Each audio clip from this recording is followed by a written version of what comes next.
பொதுமக்களுக்கு 75% வரை குறைந்த விலையில் மருந்துகள் விற்பனை செய்யும் முதல்வர் மருந்தகங்கள்.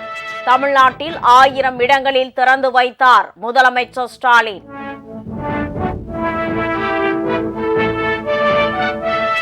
மத்திய அரசின் மக்கள் மருந்தகத்தை தமிழக அரசு காப்பியடித்துள்ளதாக அண்ணாமலை குற்றச்சாட்டு. நகல் என்றைக்கும் அசலாகாது எனவும் விமர்சனம்.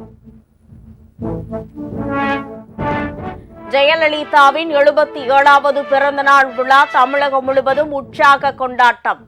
சென்னையில் உள்ள சிலைகளுக்கு EPS, OPS உள்ளிட்டோர் மரியாதை.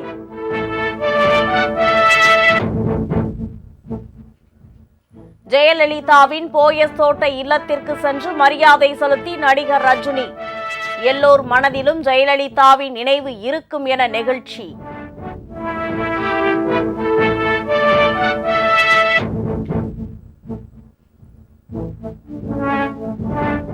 கரூர் மாவட்டம் குளித்தலை அருகே பள்ளி சிறுமிக்கு பாலியல் வன்கொடுமை. கழுத்தை அறுத்த +2 மாணவனின் செயலால் பரபரப்பு.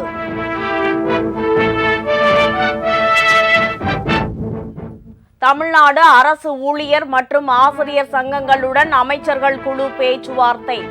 நாளைய போராட்டத்தில் பங்கேற்கவில்லை என அரசு அலுவலர் ஒன்றியம் அறிவிப்பு.